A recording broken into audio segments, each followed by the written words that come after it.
Սոսի հեռուստատեսության եթերում իր աշխատանքն է սկսում լուրել ատվականը, բարև ձեզ։ Հարցեր քաղաքական ուժերին 2017 թվականի խորհրդարանական ընտրություններին ընդառաջ խորագրով հանրային քննարկումներ է անցկացնում գործընկերություն հանուն բաց հասարակության նախաձեռնությունը։ Մարտի 23-ին Կապանում կայացած քննարկմանը մասնակցության հրավեր, թեպետ ուղարկվել էր բոլոր քաղաքական ուժերին, իրենց ներկայությունը ապահովեցին ընդամենը Հայաստանի կոմունիստական կուսակցության օրո ելք դաշինքների ներկայացուցիչները։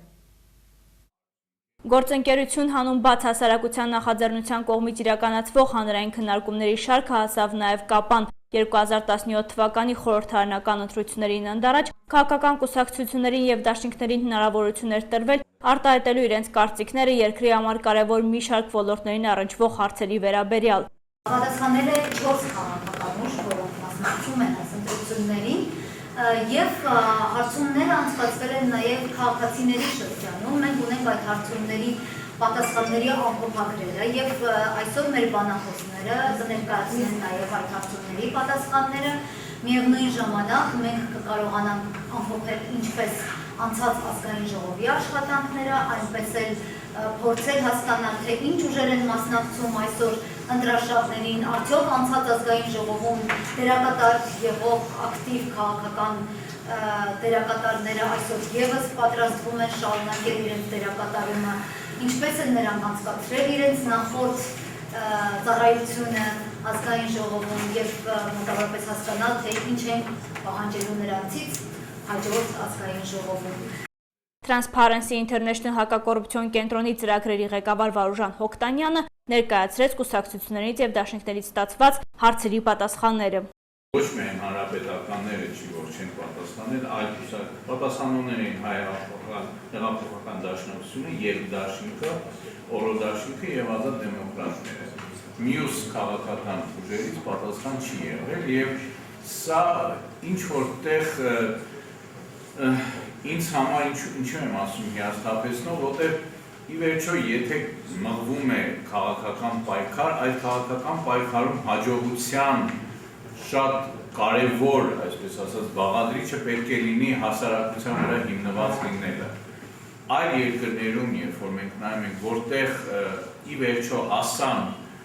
նորմալ ընտրությունների, նորմալ ընտրական համակարգ ստեղծվեց, դա տեղի ունեցավ միայն եւ միայն նրա շնորհիվ, որ հենց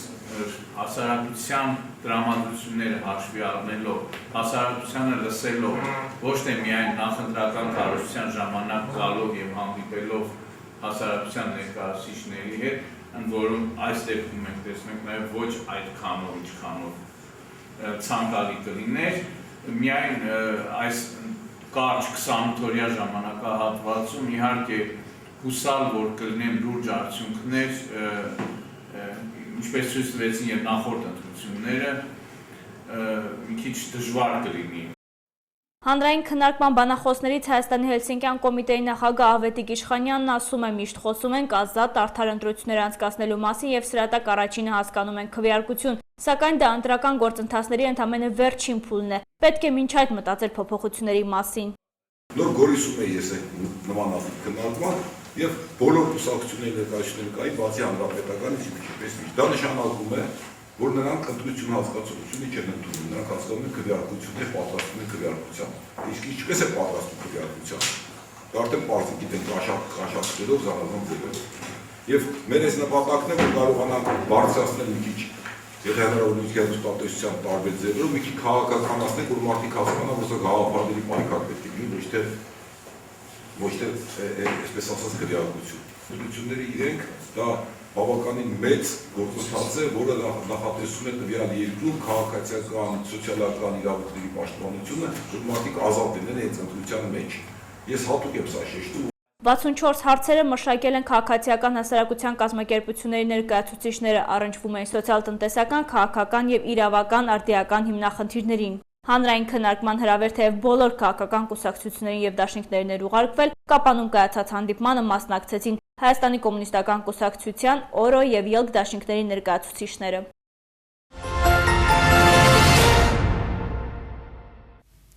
Նախորդ տարի Կապանում եւս ձևավորվեց դիմակայունության թիմ կազմը, Մարզպետարանի քաղաքապետարանի մարզային փրկարարական վարչության, Զանգեզուրի պղնձամոլիբդենային կոմբինատի եւ Կապանի լեռնահարստացման կոմբինատի հասարակական կազմակերպությունների ներկայացուցիչներ են։ Հերթական դասընթաց անցկացվեց, նրանց մասնակցությամբ կոնկրետ գործողությունների պլան մշակվեց, թե որ արտակարգ իրավիճակում ինչ քայլեր պետք է ձեռնարկել բնակչության պաշտպանության գործում։ Օրինակ վերջի երկրաշարժը, որը տեղի ունեցավ Կապան քաղաքում, եւս մեկ անգամ այսպես ասած ցույց տվեց, որ մենք գտնվում ենք սեյսմոակտիվ գոտում եւ բնական տարաբնույթ վտանգավոր երևույթներ կան, մասնավորապես Կապանի համար, եւ սեյսմիկ վտանգները լրջագույն խնդիր, եւ սողանքային վտանգները, եւ քարաթափումները, եւ սլաֆային վտանգը։ Ինչ անել, որ բնակչությունը առավել տեղեկացված լինի, արտակարգ իրավիճակներում ճիշտ կողմնորոշվի, իսկ պատասխանատուները կարողանան համակարգել անելիքները։ Այդ իսկ նպատակով էլ ՄԱԿ-ի զարգացման ծրագրի արդյունքում նախորդ տարի Կապանում եւս ձևավորվեց դիմակայունության թիմ կազմը մարզպետարանի, քաղաքապետարանի, մարզային փրկարարական վարչության, Զանգեզուրի պղնձամոլիբդենային կոմբինատի եւ Կապանի լեռնահարստացման կոմբինատի Օրհուս բնապահպանական կենտրոնի ներկայացուցիչներ են։ Նրանք հրավիրվել էին մասնակցելու հրահանգչային դասընթացի։ Թեման է դարձնեն քաղաքները դիմակայուն եւ աղետների ռիսկի կառավարման հիմունքներ։ Նպատակը թիմի կարողությունները զարգացնելն էր։ Մասնակիցները գործողություններ էին առաջարկում վտանգավոր իրավիճակի ժամանակ, որ քայլը ինչի համար է եւ որին ինչ պետք է հաջորդի։ Ծրագիրը կիրականացվի եւ կավարտվի, բայց մեզ համար նաեւ որպես դոնոր կազմակերպություն շատ կարեւոր է, որպեսզի մենք քաղաքում թողնենք համապատասխան մարդկային կարողություն, որը հետագայում կարողանա նմանատիպ դասընթացներ կազմակերպել։ Ծրագիրը կոչվում է համայնքների դիմակայունության եւ բնապահպանական արտակարգ իրավիճակների պատրաստվածության կարողությունների զարգացումը Հայաստանում։ Իրականացվում է Եվրահանձնաժողովի մարդասիրական օգնության եւ բնակչության պաշտպանության հարցերով գլխավոր վարչության ֆինանսավորմամբ ՄԱԿ-ի զարգացման ծրագրի առնապ հիմնադրամի Կապանի համայնքապետարանի եւ արտակարգ իրավիճակների նախարարության համագործակցությամբ։ Կապանը մեկն է Հայաստանի այն 21 քաղաքներից, որը միացել է դարձնեն քաղաքները դիմակայուն համաշխարհային քարոզարշավին։ Մարզկենտրոնի համար եւս դիմակայունության ծրագիր է մշակվել, նշում է Արմեն Չիլինգարյանը։ Քաղաքի գրագետ զարգացման համար է, ավելացնում է նա։ Անցած տարի մշակվեց ուսումնասիրություն իրականացվեց այդ դիմակայունության թիմի հետ մեկտեղ եւ մշակվեց գործողությունների ծրագիր, որը մոտ 64%-ով ներառվել է արդեն Կապանի զարգացման 5-ամյա ծրագրի մեջ։ Սա բավականին լուրջ արդյունք է եւ լուրջ ցուցանիշ է։ Ամեն ինչն է ներառում եւ ղեկավար կառույցների պատրաստվածությունը, այսինքն պլանների մշակման առումով, պատրաստվածության, արտակարգ իրավիճակների դեպքում արձագանքման եւ այս առումով եւ նաեւ իջած մինչեւ բնակչության անհատի մակարդակ։ Այսինքն մի բան է, երբ որ ղեկավար անձնակազմը պատրաստ է, մի բան է, երբ որ կան մշակված պլաններ, ընթացակարգեր, լրիվ այլ բան է, երբ որ բնակիչը անհատը ինքը պատրաստ է։ Արդյոք միշտ են օգտագործում տեսական գիտելիքները։ Արտակարգ իրավիճակում հայտնվելիս մի շարք դեպքերում մարդը առաջնորդվում է ինքնապաշտպանական բնազդով։ Համարենք ես մանկավարժ եմ ու դպրոցում դաս եմ տալիս։ Եթե երկրաշարժ է տեղի ունեցել, եթե իմ երեխան գտնվում է մանկապարտեզում, թողնեմ դպրոցի իմ աշակերտներին, մեկնեմ իմ երեխայի փրկության հարցում, այդ նույն մանկավարժը, որը որ գտնվում է մանկապարտեզում, ինքն էլ թողնի իմ երեխային գա դպրոց իր երեխայի հետ, այդ ամբողջը կդառնա շիլաշփոթ։ Մենք փորձում ենք հասնել այն մակարդակին, այն գիտակցությանը, որ յուրաքանչյուրս մենք մեր տեղում կարողանանք մեր հիմնակ ձեռնարկությունները ղեկավարենք ճիշտ, բարոյական ձևով, որպեսզի յուրաքանչյուրը իր տեղում իր խնդիրը կատարի։ Իսկ այդ ժամանակ արդեն կհասնենք այն աստիճանին, որին որ մենք հիմա ցանկանում ենք։ Պատասխանատուների խոսքով Կապանում արդեն իսկ տեղադրվել է ժամանակակից ազարարման համակարգ, այն կսպասարկի ամբողջ մարզը, տեխնիկական հնարավորությունները թույլ են տալիս, իսկ բնակչությունը տեղյակ կլինի, թե որ ազդանշանը ինչ է նշանակում եւ ինչ պետք է անել՝ երկրաշարժ, պատերազմական իրավիճակ, թե այլ արտակարգ իրավիճակ։ Այդ ամենը կփորձարկվի, նախատեսվում է օգոստոսին մեծ ուսումնավարժանք անցկացնել, կփորձարկվեն բնակչության պաշտպանության պլանները։ Սյունիք պարային համույթը համերգային ծրագրով հանդես եկավ Խնձորեսկի հանդիսատեսների առջև։ Գորիսի համայնքապետարանի եւ համույթի ղեկավարության համագործակցության արդյունքում շուտով Խնձորեսկում եւս կգործի պարային դպրոցի մասնաճյուղը։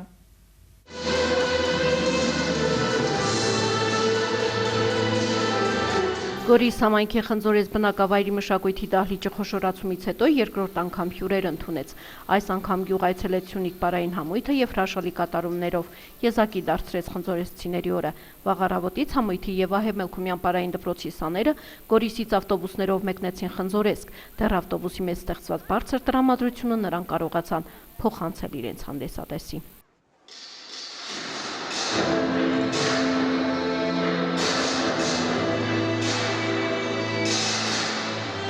Տարբեր ոճի, ժանրերի եւ ազգային պարերով հարուստ պարացանկը միտում ուներ նաեւ սեր արթնացնել պատանիների եւ աղջիկների մեջ այս արվեստի հանդեպ։ Գորիսի համայնքապետարանի եւ համույթի ղեկավար Պարային դպրոցի տնօրեն Վահե Մելքումյանի համագործակցության արդյունքում շուտով Խնձորես բնակավայրում կգործի Պարային դպրոցի մասնաճյուղը։ Կարծում եմ համերգը ստացվեց, կարծում եմ հանդիսատեսը գոհ մնաց համերգից եւ մեր հաջորդ նպատակներից մեկը գերնպատակներից մեկը կարելի ասել նա ինչքան հնարավոր է տարածել պարարվեստը բարակել պարարվեստով բոլորին ցանկություն առաջացավ նաև Խնձորեսկում հիմնել բացել դպրոցի մասնաճյուղը երկուշաբթի օրվանից ցանկացողները երեխաները կարող են գան գրանցվեն Մշակութային միջոցառումների շրջանակներում համույթը կայցելի նաև այլ բնակավայրեր։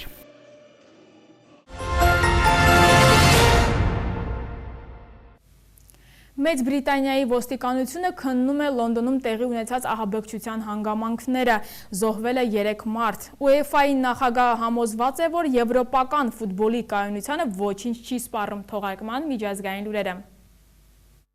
Մեծ Բրիտանիայի ոստիկանությունը քննում է Լոնդոնի կենտրոնում չորեքշաբթի տեղի ունեցած ահաբեկչության հանգամանքները։ Իշխանությունները կարծում են, որ ահաբեկիչը գործել է միայնակ, այնուհանդերձ միջադեպի հնարավոր մասնակցության կասկածանքով ձերբակալվել է 7 մարդ։ Սկոտլանդ Յարդի հակաահաբեկչական ստորաբաժանման ղեկավար Մարկ Ռոուլիի խոսքով հարձակում գործածը գտնվում էր միջազգային ահաբեկչության քարոզչության ազդեցության ներքո։ Հարյուրավոր դետեկտիվներ աշխատել են ամբողջ գիշեր։ Այդ ժամանակամիջոցում մենք խուզարկություններ ենք կատարել 6 հասցեներում եւ ձերբակալել 7 մարդու։ Քննությունը շարունակվում է։ Մենք նախնինի պես համոզված ենք եւ դա հաստատում է քննությունը, որ ահաբեկիչը միայնակ էր գործում։ Ներկայումս մենք բնակչության համար նոր սպառնալիքի վերաբերյալ որևէ տեղեկատվություն չունենք։ Մարտի 22-ին Վեսթմինսթերյան կամրջի վրա ավտոմեքենան, որի ղեկին ահաբեկիչն էր, հարվածել է անցորդներին, այդ թվում 3 ոստիկանների։ Այնուհետև վարորդը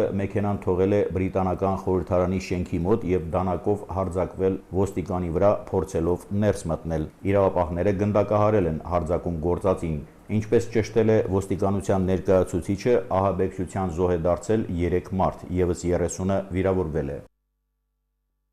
UEFA-ի նախագահ Ալեքսանդր Չեֆերինը համոզված է, որ եվրոպական ֆուտբոլի կայունությանը ոչինչ չի սպառնում, իսկ լուրջ ֆուտբոլիստները չեն արձագանքի Չինաստանից եկող գայթակղիչ առաջարկություններին։ Անցյալ տարվա սեպտեմբերին ստանձնելով պաշտոնը, Չեֆերինը բախվել է նաև եվրոպական խոշոր ակումբների ցանկությանը ստեղծել էլիտար սուպերլիգա, որը սպառնում է դառնալ Չեմպիոնների լիգայի մրցակիցը։ Վստահ եմ, որ ոչ մի սուպերլիգա էլ չի լինի։ Դա կդառնար իսկական պատերազմ UEFA-ի դեմ, բայց երաշխիք իհարկե ոչ ոք չի կարող տալ, քանի դեռ ես մնում եմ այս պաշտոնում, սուպերլիգա հաստատ չի լինի։ Առաջնության ձևաչափը եւ մասնակցության պայմանները կմնան անփոփոխ։ UEFA-ի կողմից ընդունված միջոցներից մեկը հօգուտ առավել ապահովված ակումբների դարձել է մասնակցությունը եվրոպական առաջնությանը 4 ազգային լիգաների համար՝ Անգլիա, Գերմանիա, Իսպանիա եւ Իտալիա։ Ոչ հեռու ապագայում նրանցից յուրաքանչյուրը կարող է հույս ունենալ, որ Չեմպիոնների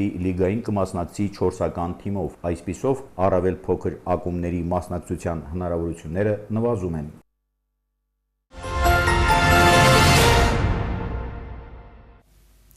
Կառավարության որոշմամբ Հայաստանում արդեն 12 տարի է մարտի 23-ը նշվում է որպես օդերևութաբանի օր։ Ինչ եղանակ են խոստանում օդերևութաբանները հանրապետության տարածքում առաջիկա 5 օրերին։ Մարտի 24-ից 28-ը սպասվում է առանց տեղումների եղանակ, օդի ջերմաստիճանը կբարձրանա 5-ից 6 աստիճանով։ Սյունիքի Հովիտներում մարտի 24-ի գիշերը սպասվում է 4-ից 7, ցերեկը 13-ից 17 աստիճան, իսկ մարտի 25-ից 28-ը ցերեկը 15-ից 19, 19-ից 22 աստիճան տաքություն։ Սոսի հեռուստատեսության եթերում լուրը լատվականն էր, ես ձեզ հրաժեշտ եմ տալիս, մինչ նոր հանդիպում։